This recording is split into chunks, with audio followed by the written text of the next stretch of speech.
خاک میں قرآن اور قرآن زندگیوں میں کمائی سے متعلق، دل سے متعلق جو قرآن ہے، اس میں کون سا عقیدہ ہو، کیسا عقیدہ ہو، کیسا یقین ہو، اللہ کی کتنی بڑائی، کتنی عظمت، اللہ سے کیسی محبت،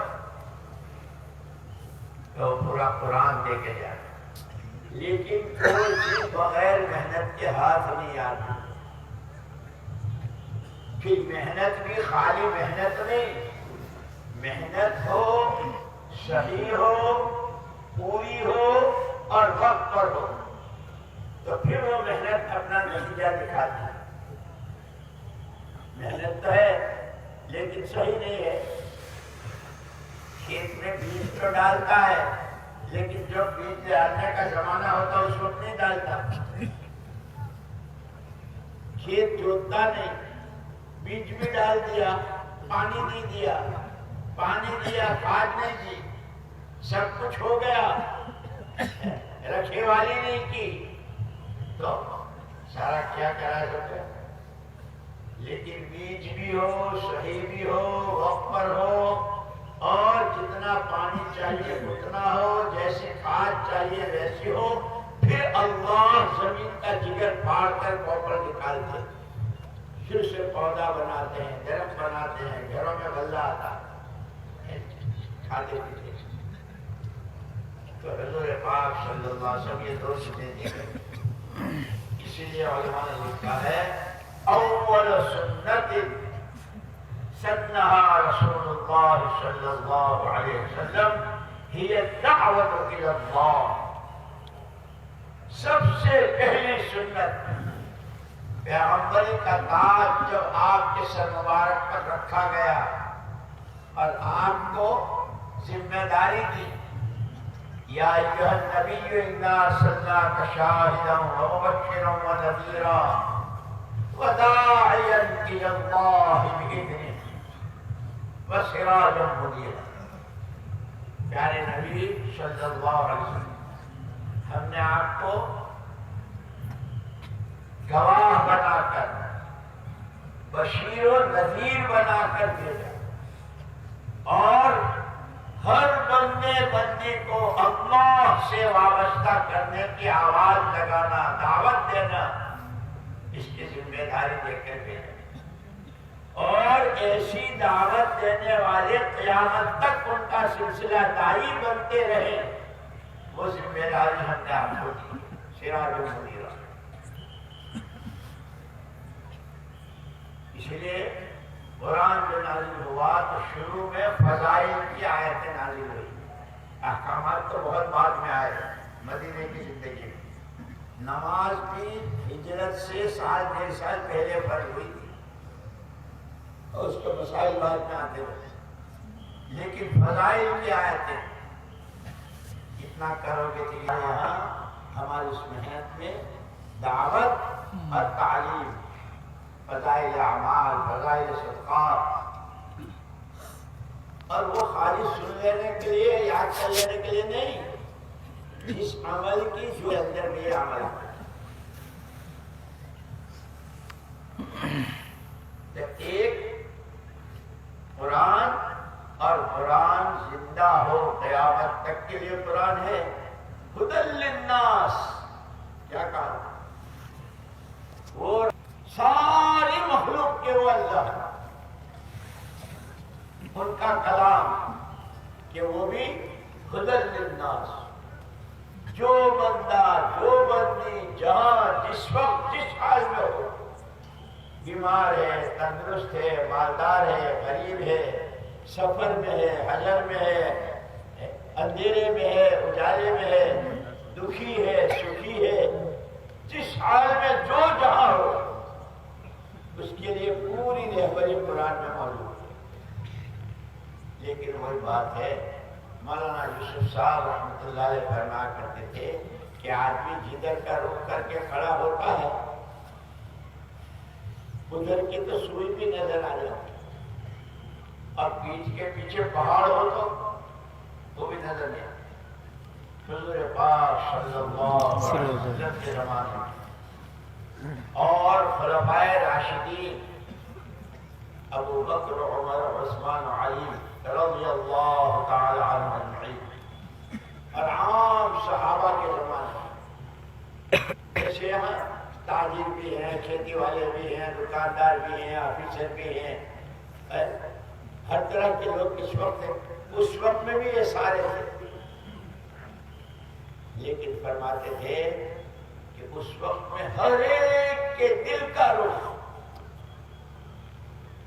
گھر سے نکل رہے ہیں، دکان پر جا رہے ہیں، کھیت میں جا رہے ہیں، لڑکے کی شادی کر رہے ہیں، بہو گھر میں آ رہی ہے، بیٹی رخصت ہو رہی ہے، بیمار ہے ہسپتال جا رہے ہیں، یہ سب ہوتا ہے آدمی کے ساتھ، لیکن وہاں کی بات یہ تھی کہ ہر قدم پر پہلے یہ پوچھنا اللہ کا حکم کیا ہے، اس حکم کے پورا کرنے کا حضور پاک صلی اللہ علیہ وسلم کا طریقہ کیا ہے۔ 100% امت اسی کی روشنی میں چل رہی تھی، اس لیے ہر ایک کو اپنی سوئی دھاگے کی ضرورت سے لے کر سب سے بڑی ضرورت جہنم سے حفاظت اور جنت میں داخلہ، ایمان پر خاتمہ، وہاں تک کہ ہر مسئلے کا حل ہر ایک کو قرآن کی تعلیمات میں نظر آتا ہے، اللہ کے نبی کی چال چلنے میں آپ کا اتباع اور آپ کی غلامی کا تاج سر پر رکھنے میں نظر آتا ہے۔ لیکن مولانا یوسف صاحب رحمۃ اللہ علیہ بہت آہیں بھر کے کہتے تھے، وائے افسوس وائے افسوس، جب سے امت نے قرآن کو پیٹھ دکھا دی، اب تو نمازیوں کو بھی اپنی نماز میں مسئلے کا حل نظر نہیں آتا، نماز پڑھتے ہیں پھر ادھر ادھر جاتے ہیں۔ اس لیے میں آج کہہ رہا تھا کہ اللہ کی نعمتیں تو بہت ہیں، سب سے بڑی نعمت اللہ کا دین ہے۔ اب دین کیا ہے کہ دو چیزیں ہیں، کرنے کے کام، بچنے کے کام۔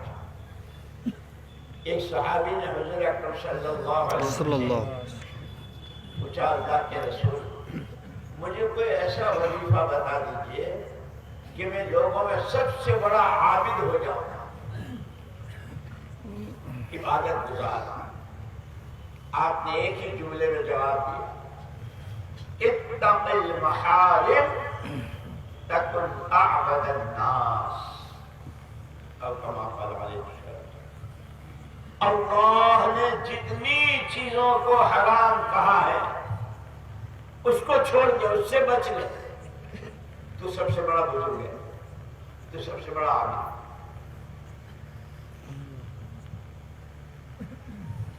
اسی لیے پوری شریعت میں اللہ کے احکامات ہیں، کرنے کے کام، جیسے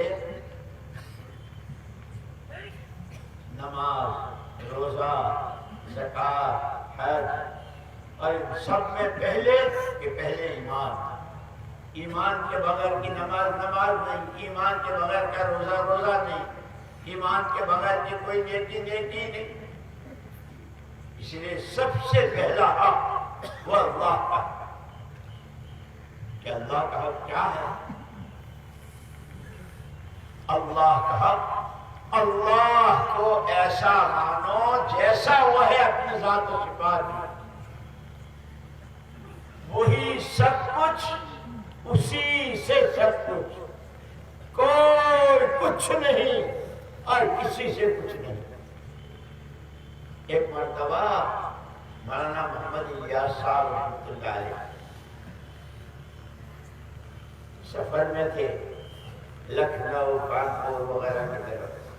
مولانا منظور احمد نعمانی، مولانا علی میاں صاحب رحمۃ اللہ علیہ حضرات صاحب، نماز کے بعد حضرت نے فرمایا، بھائیو میرے لیے دعا کرو، میں ایک بہت بڑی ابتلا میں اور بڑی آزمائش میں ہوں۔ سارے حضرات جمع ہو گئے، حضرت کو کیا آزمائش آ گئی؟ حضرت کیا ہوا؟ حضرت نے فرمایا کہ یہ جو تھوڑی بہت جماعتیں چلتی ہیں، اس وقت تو بہت تھوڑی تھوڑی ہوتی تھی.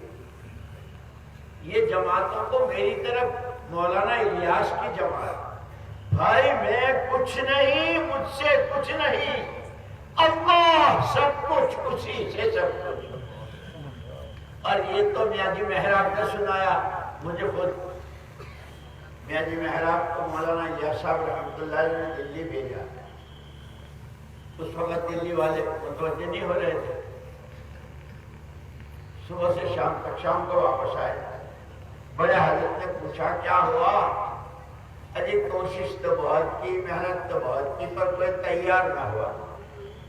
پھر اجی میں نے یہ کہا کہ تم وہاں آ جاؤ، مولانا الیاس صاحب ہے، میں کیا ہوں؟ میری طرف کی دعوت تھی، تو نے ان کو وہیں تعلیم پہ کیوں نہیں ڈال دیا؟ وہیں گشتوں میں ڈال دیتا. اصل تو اعمال ہے. تو اصل اللہ کو ماننا. اسی لیے یہاں تک کہ حضرت سفیان ثوری رحمۃ اللہ علیہ نے فرمایا آسمان لوہے کا ہو جائے، زمین تانبے کی ہو جائے، آسمان سے قطرہ نہ گرے، زمین سے دانہ نہ اگے، روٹی روزی کے سارے اسباب ختم ہو جائیں، اس کے بعد صرف دل میں اتنا وہم گزرے اوہو اب کہاں سے کھائیں گے. تو حضرت سفیان ثوری رحمۃ اللہ علیہ فرماتے ہیں کفر ہے، ایمان نہیں. تو نے جس کو رب العالمین کہا ہے وہ تیرا رب آسمان کا پابند ہے نہ زمین کا، بارش کا نہ غلے کا، قادر مطلق ہے، رب ہے، جب چاہے جہاں سے چاہے جس طرح چاہے روزی پہنچائے. وَمَا مِن دَابَّةٍ فِي الْأَرْضِ إِلَّا عَلَى اللَّهِ رِزْقُهَا. اللہ کو ایسا ماننا، سارا سب کچھ مل کر اللہ کے بغیر کچھ نہیں کر سکتا، اور اللہ سب کچھ کے بغیر جو چاہے جہاں چاہے کر کے دکھا دے. اس لیے نبیوں کے پیغمبروں کے واقعات بیان کیے. حضرت موسیٰ علیہ السلام جس ماحول میں تھے وہاں تو کفر ہی کفر تھا. فرعون ہر وقت کہتا تھا میں خدا ہوں، میں خدا ہوں. لوگوں کو مارتا بھی تھا، قتل بھی کرتا تھا، ظلم بھی بہت کرتا. اللہ پاک نے فرمایا انک بالواد المقدس طویٰ انا اخترتک فاستمع لما یوحی اننی انا اللہ، اننی انا اللہ لا الہ الا انا فاعبدنی وَأَقِمِ الصَّلَاةَ لِذِكْرِي. موسیٰ تم بہت مقدس جگہ میں ہو، اور یہ ہم نے کرم فرمایا ہے اس ماحول سے جہاں 24 گھنٹے لعنت برستی تھی، 24 گھنٹے ظلم و زیادتی ہوتی تھی. اس ماحول سے ہم نے تمہیں پسند کیا. جیسا یہ سارا مجمع کہاں کہاں تھا، یہ قدم اٹھتے نہیں، قدم اٹھتے نہیں، اٹھائے جاتے ہیں. اللہ کی توفیق کے بغیر اس میں سے کوئی نہیں آیا. اللہ نے توفیق دی، اللہ نے چاہا. یہ اللہ کا پسندیدہ مجمع ہے، اللہ نے تو پسند کیا. ایک بات یاد رکھنا، اللہ کے یہاں کا ایک دستور ہے، کالے گورے مالدار غریب چھوٹی ناک بڑی ناک سب کے لیے جو ہماری نعمت کی قدر کرے گا ہم اس کے لیے نعمت کو بڑھائیں گے، جو ناقدری کرے گا ہم نعمت چھین لیں گے. یہ ہمارا مجمع، اللہ ہمیں اس مجمع کی بھی قدر نصیب فرماوے، اور مجمع کو بھی اس مجمع میں آنے، ان باتوں کے سننے، اس پر عمل کرتے ہوئے اس نعمت کی قدر کی توفیق نصیب فرمائے. موسیٰ ہم نے تم کو پسند کیا، تو پسند کیوں کیا؟ بہت دھیان سے بات سننا. اللہ کہہ رہے ہیں فاستمع لما یوحی، دل کے کانوں سے سننا جو وحی کی جائے، ہم اس کے لیے تمہیں وہاں سے نکال کے لائے ہیں، ہم سارے یہاں اسی کے لیے جمع ہوئے ہیں۔ اللہ نے کیا سنایا؟ اننی انا اللہ، اللہ تو میں ہی ہوں۔ وہ فرعون جو ڈینگے مارتا ہے نا، وہ تو ڈینگے ہے، اس کی بکواس ہے، کسی دن کھل جائے گی۔ میں اسی لیے ایک بات بیچ میں سنا دوں۔ ایک لڑکا تھا، پڑھتا تھا، جب فارغ ہو کے جانے لگا تو استاد سے کہا، استاد مجھے کوئی نصیحت فرمائیے۔ استاد صاحب نے کہا کہ نبوت کا دعویٰ مت کرنا ہے، نبی کا دعویٰ، یہ سن، صرف نبی کو یہ حق ہے کہ نبی یہ کہے کہ جو میں کہہ رہا ہوں وہی حق ہے، اس لیے تو اللہ کے کہلوانے سے کہتے ہیں، باقی کسی کو حق نہیں ہے۔ اچھا، آگے خدائی کا دعویٰ مت کرنا کہ یہ صرف اللہ کی شان ہے کہ جو وہ چاہے وہی ہوگا، تم کبھی ڈنگے مارنے لگو نہیں، جو میں چاہوں گا وہی ہوگا، جو میں کراؤں وہی صحیح ہے، کہ گئے ہم کچھ نہیں، ہم سے کچھ نہیں، اللہ سب کچھ، اللہ ہی سے سب کچھ۔ فاستمع لما یوحی، دل کے کانوں سے سنو موسیٰ، اللہ میں ہی ہوں، میری ہی عبادت کرنی ہے۔ اننی انا اللہ لا الہ الا انا فاعبدنی، میری عبادت۔ وَأَقِمِ الصَّلَاةَ لِذِكْرِی، نماز قائم کرنا۔ ہم لوگ نماز پڑھتے ہیں، نماز قائم نہیں کرتے ہیں۔ قرآن نے تو اقیموا الصلاۃ کہا ہے نا، کہ صلو کہا ہے، قرآن نے تو اقیموا الصلاۃ کہا ہے کہ اقامت صلاۃ کیا ہے؟ کہ سارے مستحبات، آداب، سنتیں، واجبات، فرائض، ساری چیزوں کی رعایت کے ساتھ پوری نماز پڑھ، اس کو اقامت صلاۃ کہتے ہیں۔ اب تو بھاگم بھاگ آیا، پتہ نہیں مسواک کی کہ نہیں کی، مسواک کی تو کیسے کی، وضو کی تو کیسے کی، سجدہ کیا تو رکوع کیسے کی، نماز پڑھ لیتے ہیں۔ اس لیے مولانا یوسف صاحب رحمۃ اللہ علیہ فرماتے تھے، ایک ہے نماز اور ایک ہے نماز کا مزاج، کہ اپنا مزاج بنانا ہے نماز کا۔ اب مزاج کس کو کہتے ہیں؟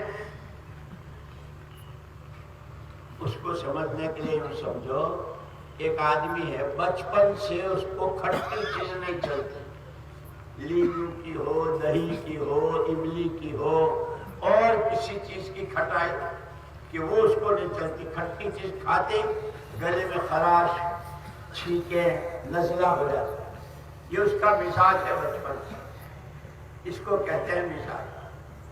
کوئی کتنے فضائل بیان کرے، میری ماں کے ہاتھ کا بنا ہوا ہے اور میری ماں تہجد گزار ہے، اور بھائی تیری ماں کی بزرگی بھی تسلیم، اور یہ بھی، مجھے کھٹی چیز نہیں چلتی، اس کو کہتے ہیں مزاج۔ مولانا یوسف صاحب رحمۃ اللہ علیہ فرماتے تھے، نماز کا مزاج بناؤ، کہ نماز میں کیا ہوتا ہے؟